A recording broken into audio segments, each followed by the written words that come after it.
Hey, Chef Ro here. Today we're going to make stock. If you've seen my other videos, you know that usually when I'm trimming vegetables, as long as they're not too bitter or strongly flavored, I tend to keep the trim in a Ziploc baggie in the freezer. That way, whenever I'm ready to make stock, I have all of my vegetables ready to go. And that's what I'm going to use today. But today I'm going to make duck stock. I had a roasted duck and I'm going to make some paella, so I need some stock to make it with. You can do this same method with any bones that you like. If you have a rotisserie chicken or anything like that, don't throw the carcass in the trash, throw it in the freezer until you're ready to make stock, and it's super easy to make all on your own. There are two kinds of stock though. There is a white or a light stock, and there is a dark stock or a brown stock. White or light stock is made with unroasted bones and unroasted veggies or uncooked veggies. Dark or brown stocks are made with roasted bones and cooked vegetables, usually roasted as well. However, I don't feel like turning my oven on because my bones are already roasted since they roasted as they were cooking. So I'm going to cook the vegetables in the pot before I add the bones. So I've got my pot at a nice high heat. I'm going to put just a little bit of a neutral flavored oil, tiny bit. We don't want to add a lot of fat to this stock, or else we're just going to have to figure out a way to get right back off. So you're going to add just this tiny bit of fat in here. Then we're going to add, here's my baggie that's been in the freezer. Okay, I've got all my celery, carrots, and onions all in there, ready to go. If you don't keep a baggie in the freezer like I do, then the easiest thing to do is cut some mirepoix.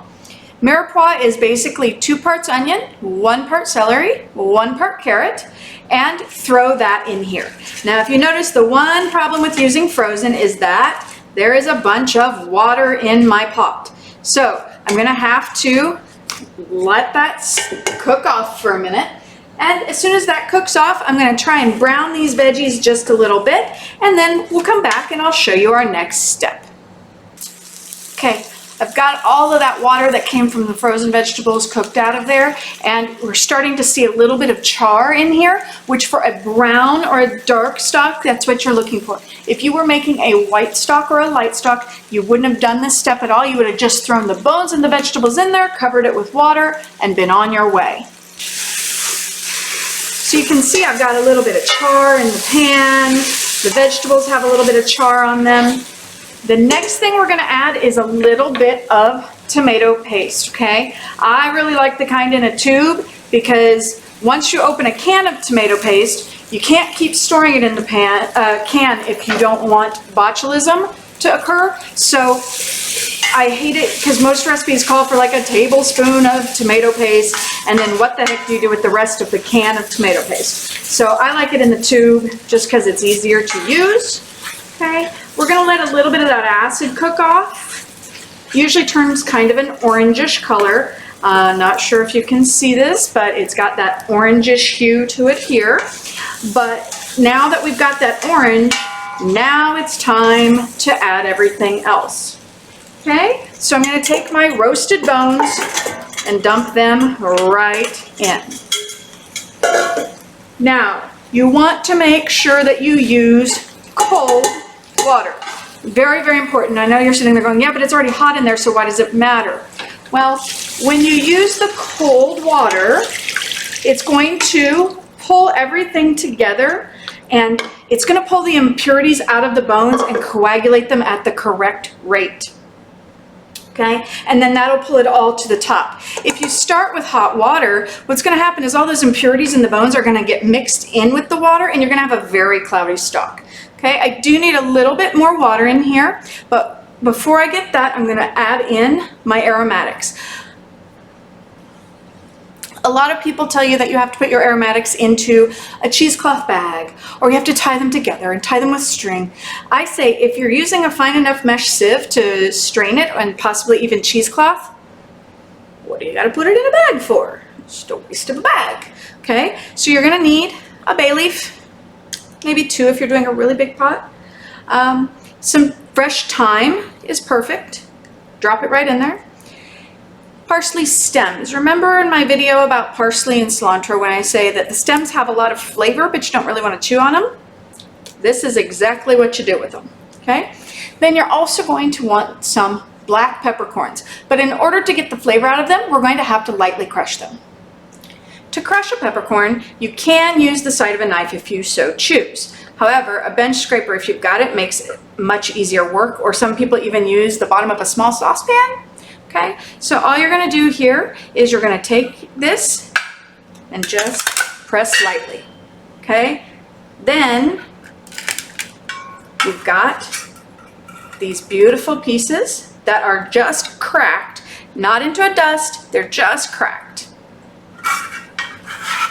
So I'm going to put my barely cracked peppercorns in, and I'm going to put just enough more water just to cover the bones. Okay?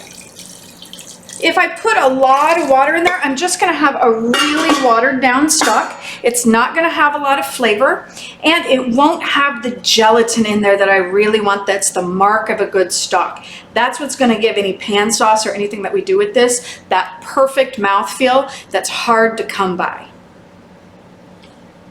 Now, if you notice, once the water went in, I have not stirred, I have not touched at all. And that is something you really want to make sure that you do not do. No stirring, no covering. The other big no-no with stock is you don't add salt at this point. Some people put salt in there right now, and that's actually going to do you a lot more harm than good. If you add salt, by the time you reduce it and use it for whatever you're going to use it for, because most recipes that involve stock require at least a little bit of reduction, and then you're going to be basically dealing with a salt lick, okay, and you won't be able to control your salt content. So homemade stock has 0 sodium in it, which means if you start using stock in your recipes, you may find that you need to season a little bit more than usual, because even the low sodium stuff at the store is so much sodium inside. Okay, preservation. That's why this stuff works best, and you can preserve this just as well by sticking it in the freezer. Okay, so what we're going to do is we're going to let this come all the way to a boil. The instant that it comes to a boil, you've got to pull it all the way down to a simmer, because you don't want it to be boiling. If it is boiling, then it's going to be churning up all those impurities from the bones, and you're going to again have a very cloudy stock, which is the reason we don't cover it, because it'll make it boil. You also don't want to stir it for that same reason. We try and avoid a cloudy stock. Okay, so we're going to bring this to a boil, let it drop down to a simmer, and then you're going to let it simmer with bones, usually at least 1 hour, anywhere up to 3 to 5 hours, depending on how richly flavored you want that stock and how big of a pot you have going. So I'm going to let this simmer and do its thing, and when it's ready to strain, we'll come back and I'll show you how to finish it. Okay, we're back, and this stock has been simmering for about an hour or so, which is a fairly short time for a stock to simmer, but it's a small batch, it's poultry.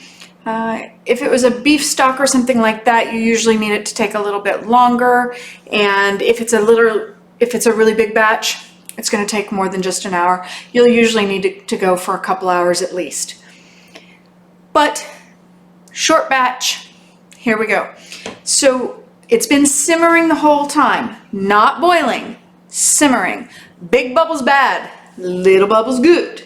Okay, you should see some surface action the entire time, but you don't want it to be large, rapidly boiling, or else your stock is going to be even more cloudy than this one already is. Okay. After you're done with it simmering, now we're going to strain it. You can see here that I have my chinois. You don't need to use a chinois because sometimes they can be kind of pricey, but if you notice this is really, really fine mesh, this thing will pull out raspberry seeds. So straining through this when you're trying to strain out really fine particles is a great thing. Now, if I'm getting really particular and I'm going to make this into a consomme or something like that, I'm definitely going to line this with cheesecloth as well. And I also have a tendency to strain my stock multiple times. You'll find that the finer dining the chef or the more fine dining training they've had, the more they strain their stock. There are some chefs out there that will strain it a minimum of 30 times. I usually do about 4 or 5 and it's usually fine. If it's something really rustic that I'm going to use, or I'm going to use it right away, once is generally okay. So all you're going to do is take it and just dump it right through the strainer. Ideally, you're going to try and do this the day before, because if you notice, there's a layer of fat right here, and it's pretty hard to remove right now. However, if I were to take this and put it into the refrigerator, that fat will solidify, and I can just take a spoon and spoon it right off. The one thing about putting your stock in the refrigerator, though, is that most people put things in the refrigerator that is too hot. The refrigerator will not cool it down faster. You're just going to heat everything else up. So there's a few ways you can do this if you're trying to rapidly cool it. You can set this bowl over another bowl full of ice water. You can take Ziploc baggies or reusable baggies or whatever and fill them with ice and put it in there. You don't want to put ice straight into the stock because you've worked so hard to make a flavorful stock that ice is just going to water it down. But you never want to put anything into your refrigerator that is more than room temperature. Again, not cooling it down faster, heating everything else up in your refrigerator to unsafe temperatures. If you are going to strain your stock multiple times, you'll just keep using your chinois and your cheesecloth if you're using that, or whatever strainer that you're using, and you'll just take another bowl and you'll go back and forth with them. What you'll find is at the very bottom there will start to be gunk. And you want to stop pouring before the gunk goes through the strainer, because obviously the strainer isn't getting it out, or else it wouldn't keep passing between the two. That stock you have to waste off a bit. Dump it into the sink, rinse out your bowl so that you don't have it left in there, and then strain again. And you just keep doing that until the gunk starts getting very minimal, or until you just had enough. Okay? Strain your stock as many times as you're going to. Cool it. Store it in the refrigerator. It'll store in the refrigerator for about a week. If there's meat in it, a little bit less. 5 days, probably a safe bet. 7 days at absolute most, and that's if you've really handled it temperature-wise properly and cooled it rapidly and everything. If you're going to want to use it for longer than that, you can freeze it. Now, some people pour it into ice cube trays and freeze it that way. It's fine. Little cubes of stock. I find that I need more than just a cube of stock at a given time. I've found that about 2 to 3 cups is kind of that sweet spot for me. So a lot of times what I will do is I will take a quart-size Ziploc bag. I will pour 3 cups of stock in it, seal it very, very well. You do need the freezer bags so that they don't leak, and this is not the place to skimp on the Bargain brand. They do leak more, and you'll have to double bag them, so you're going to go through twice as many bags to begin with. You need a very strong locking leak-proof bag. You're going to lay it down flat, let it freeze, and then you can just stack them wherever you want. It takes up very little storage space that way. If you don't like using single-use things like a Ziploc bag, you can put them into Tupperware, but make sure if you're going to put them into Tupperware that you leave a gap at the top, because there is still a lot of water in here, and water does expand as it freezes. I can't tell you how many times I've come in and somebody's stored some stock in the freezer and the lids have popped off because the ice wanted to expand. When you're ready to use it, you can just dump it straight into a pot and melt it straight on the stove. You can pop it in the microwave. You can do whatever. This isn't like a meat where you have to do it under refrigeration or under cold water or any of those things. You can just heat it straight up, okay, and melt it as you see fit.